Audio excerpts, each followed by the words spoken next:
Hello and Assalamualaikum. My name is Muhammad Syamil bin Abdul Hadi Okimi and my matrix number is DE2035. So I am from Section 2 Group number 5. So today I'm going to do a video presentation for proposal for electronic communication system. Okay, this is our group members. The first one is from the left side is me, Muhammad Syamil bin Abdul Hadi Okimi. The next one is Muhammad Syakir bin Wan Hamri. The next one is Muhammad Khairul Hadi bin Abdul Rahman and Muhammad Faiz bin Hamidin, and the last one is Omar Adel Hassan Al-Dumaini.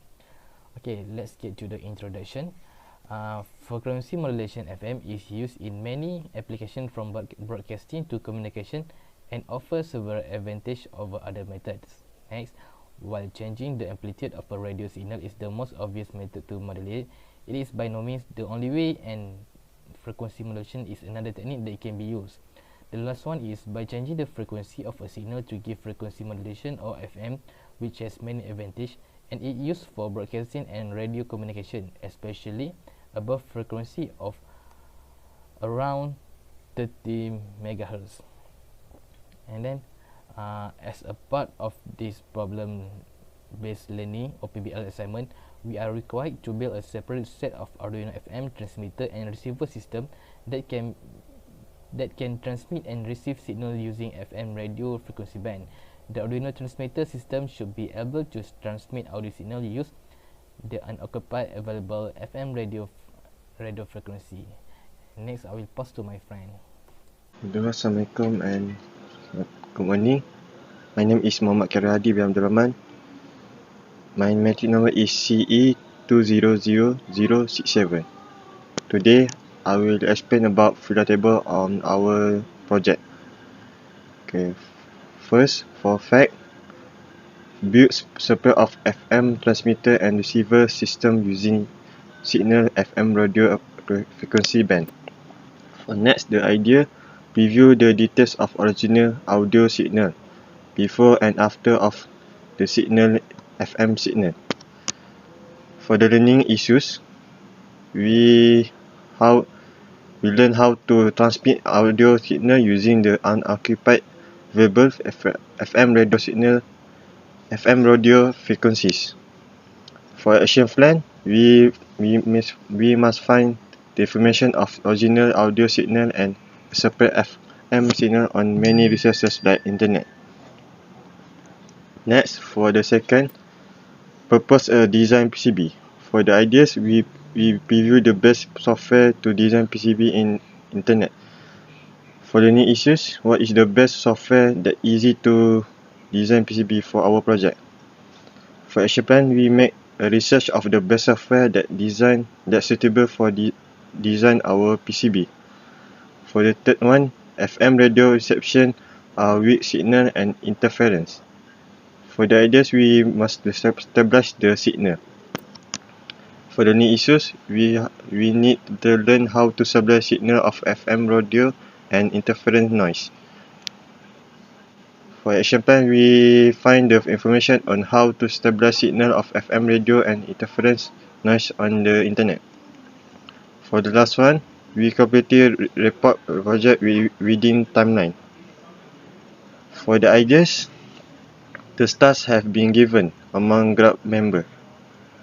For new issues, we need to learn how to ensure group member finish the task within timeline. For action plan, we need to make a Google Meet as meeting weekly with group member to know how the progress for the project. Okay, that's for me. Thank you.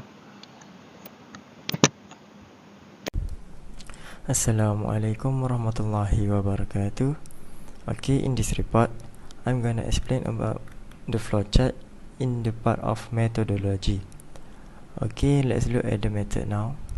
The block diagram, flowchart, and operational details of the FM transmitter and FM receiver are included in this part.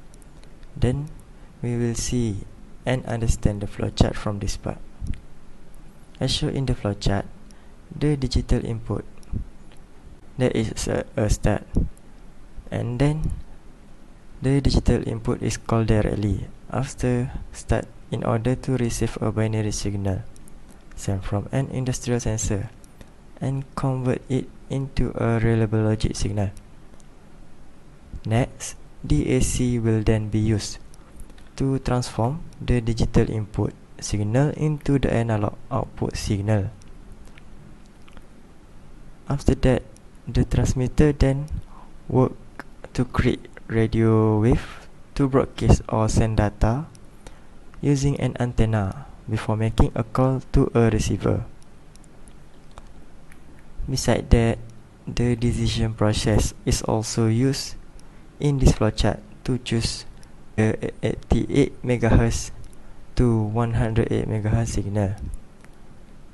If the answer is no, it will repeat the request, returning to the transmitter to reprocess the radio wave before sending the information to the receiver. Then if the answer is yes, the analog signal will subsequently be transformed into a digital signal by sending a signal to ADC. After receiving the output signal will finally react. Then lastly end. Okay, that's all the explanation about the flowchart. Thank you. Okay, next, System Development Life Cycle or SDLC. Okay, for the first one, we are going to planning. What we are going to plan is how to use the Arduino software and how to write the code, and the second one is how to design and development process. We will provide circuit simulation and layout design, and the final one is analyzing and review data collection, which is analyze and collect the desired data from our output.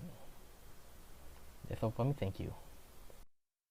Hello, Assalamu alaikum. I'm Umar Ada Hassan Dumaini. My matric number is AE 2084, and I'm going to explain and to present my part in the proposal for our group project. I'm going to explain the problem statements. We have 4 main problems, which is going to start with building a separate sets of Arduino, which one set for the transmitter and the other one for the receiver. Also, we want to focus in some points in order to build our system. First, to reduce the noises in the system. We are going to reduce the noises by applying some rules that we have studied during our semester. One of them is to avoid interference with other FM frequencies, and also to keep to avoid the device's noises. And the second or fourth point, we need that to keep our frequency modulation in the range for available FM frequencies, which is between 88 and 108. Therefore, we can get a clear signal for our system. So after solving these problem statements, we are going to have our clear and desirable signal. That was my part. Thank you very much for listening. Assalamualaikum, my name is Muhammad Faiz bin Hamidun, number matric DE20024. Now I will explain about the Gantt chart for our group. Okay, as you can see, this is the list of activity and this is the timeline for our group. Okay, firstly, for week 1 until week 3, we will do the discussion about our project. On the following week, our team leader will do the task distribution. For week 3 until week 5, we will start with our proposal preparation. On the week 5 until week 6, we will do the project simulation. And for now, our group progress is until week 6. I think that's all from me. Thank you.